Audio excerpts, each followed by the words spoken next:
सभी को हमारा प्यार भरा नमस्कार। आज मैं आपके लिए एक बहुत ही डिफरेंट चीज़ लाई हूँ। अपने महाकाव्य के कुछ अनकहे सच। महाकाव्य में आज मैंने महाभारत को चुना है। महाभारत एक महाकाव्य है, एक गाथा है, एक वास्तविकता भी है, लेकिन निश्चित रूप से एक दर्शन भी है जो हमें बहुत कुछ सिखाता है। इसके कुछ अनकहे सच आपको बताने से पहले हमेशा की तरह एक बात कहना चाहूँगी। आपका ये फेवरेट चैनल है, सब्सक्राइब करना मत भूलिएगा। और आपके कमेंट्स हमें बहुत प्रेरणा देते हैं। अगर आपको अच्छा लगे तो ज़रूर सब्सक्राइब करिएगा और अपने दोस्तों के साथ शेयर करना मत भूलिएगा। तो चलिए शुरू करते हैं कुछ अनकहा सच। बात उस समय की है जब महाभारत का युद्ध समाप्त हो चुका था। कहते हैं महाभारत के युद्ध में पुरुष जनसंख्या का 80% सफाया हो चुका था। युद्ध के अंत में संजय कुरुक्षेत्र के उस स्थान पर गए जहां संसार का सबसे महानतम युद्ध हुआ था। उन्होंने इधर उधर देखा, सोचने लगी कि क्या वास्तव में ये वही भूमि है, यहीं पर युद्ध हुआ था। और अगर ये वही भूमि है और वो वहां पर खड़े हैं, वहां की जमीन रक्त से सराबोर होनी चाहिए थी। क्या वो आज उसी जगह पर खड़े हैं जहां महान पांडव और कृष्ण खड़े थे? तभी उन्हें एक वृद्ध व्यक्ति आता हुआ दिखाई पड़ता है और वहां आकर धीमे और शांत स्वर में कहता है, आप उस बारे में सच्चाई कभी नहीं जान पाएंगे। संजय ने धूल के बड़े से गुबार के बीच दिखाई देने वाले भगवा वस्त्रधारी एक वृद्ध व्यक्ति को देखने के लिए उस ओर सिर घुमाया। तभी उस वृद्ध व्यक्ति ने कहा, मुझे पता है कि आप कुरुक्षेत्र युद्ध के बारे में पता लगाने के लिए यहाँ आए हैं, लेकिन आप युद्ध के बारे में तब तक नहीं जान सकते जब तक आप ये नहीं जान लेते कि असली युद्ध है क्या। बूढ़े आदमी ने बहुत ही रहस्यमय ढंग से कहा, तुम महाभारत का क्या अर्थ जानते हो? तब संजय ने उसी रहस्यमय व्यक्ति से उसी रहस्यमय ढंग से पूछा। वृद्ध व्यक्ति ने संजय को और अधिक सवालों के चक्कर में फंसाकर मुस्कुरा दिया था। वह व्यक्ति कहने लगा, महाभारत एक महाकाव्य है, एक गाथा है, एक वास्तविकता भी है, लेकिन निश्चित रूप से एक दर्शन भी है। वृद्ध व्यक्ति संजय को और अधिक सवालों के चक्कर में फंसाकर मुस्कुरा रहा था। तभी संजय ने उस वृद्ध व्यक्ति से निवेदन किया, क्या आप मुझे बता सकते हैं दर्शन क्या है?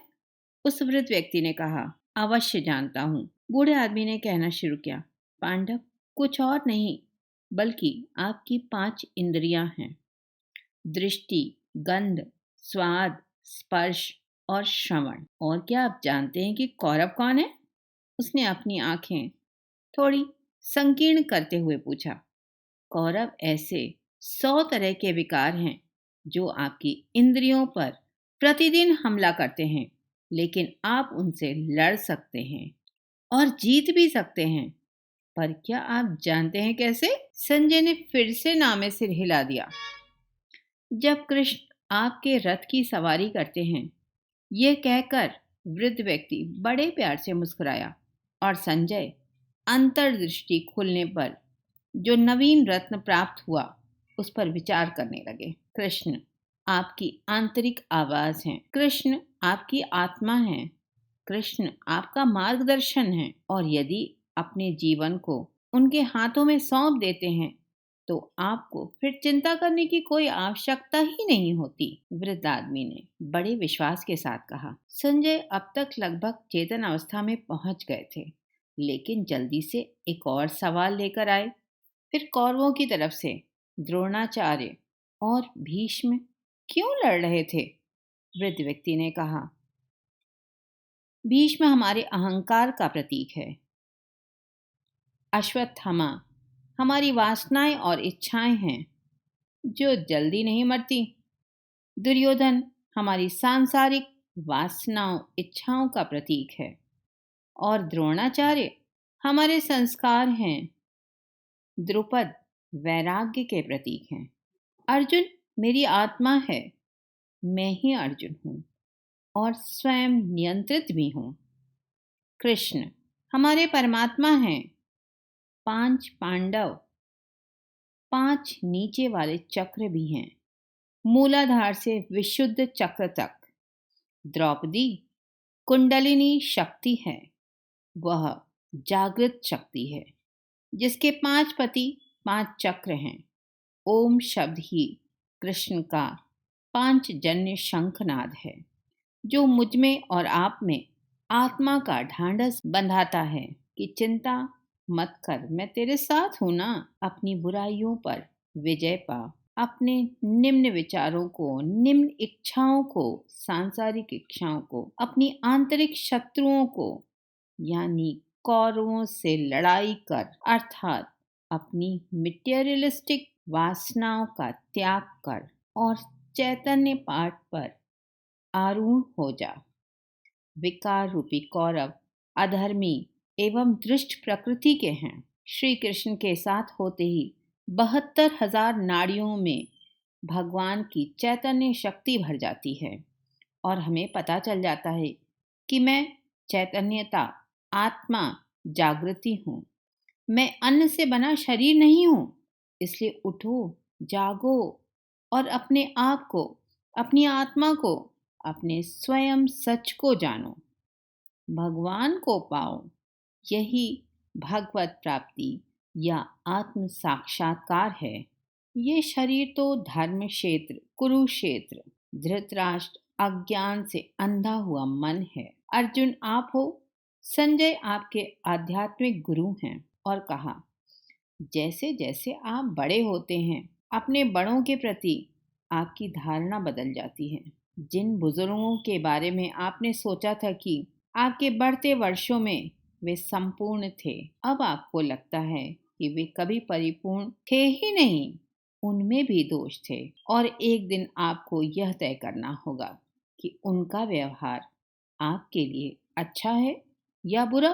तब आपको ये भी एहसास हो जाता है कि आपको अपनी लड़ाई के लिए उनका विरोध करना या लड़ना भी पड़ सकता है। यह बड़ा होने का सबसे कठिन हिस्सा है और यही वजह है कि गीता महत्वपूर्ण है, बहुत ही महत्वपूर्ण है। जीवन दिखता है, इसमें जीवन का सच दिखता है।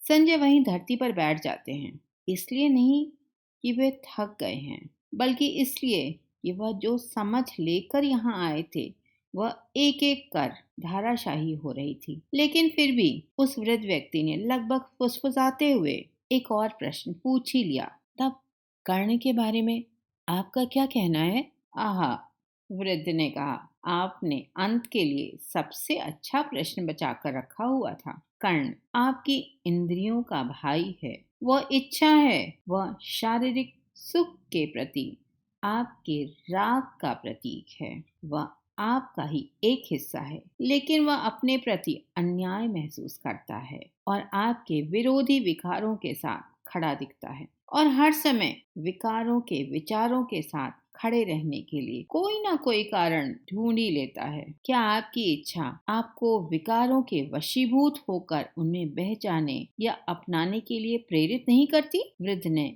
संजय से पूछा। संजय ने स्वीकारोक्ति में सिर हिलाया और भूमि की तरफ सिर करके सारी विचार श्रृंखलाओं को क्रमबद्ध कर मस्तिष्क में बैठाने का प्रयास करने लगे। और तब उसने अपने सिर को ऊपर उठाया। वह वृद्ध व्यक्ति धूल के गुब्बारों के मध्य कहीं विलीन हो चुका था, लेकिन जाने से पहले वह जीवन की वो दिशा, वो दर्शन दे गया था जिसे आत्मसात करने के अतिरिक्त संजय के सामने अब कोई अन्य मार्ग बचा ही नहीं था। जय श्री कृष्ण। ये है कृष्ण, ये है पांडव और ये है कौरव। तो जरा अपने अंदर भी देखिएगा, आप किसको अपने दिल के करीब पाते हैं और आप किसके करीब जाना चाहते हैं। आपके अंदर कौन सी कमजोरियां हैं और कौन सी ताकत है। तो है ना सोचने वाली बात। वीडियो देखने के लिए बहुत बहुत धन्यवाद। अगर आपको अपने जीवन के लिए कोई संदेश मिलता है, कहीं कुछ समझ आता है, तो जरूर अपने दोस्तों के साथ शेयर करिएगा।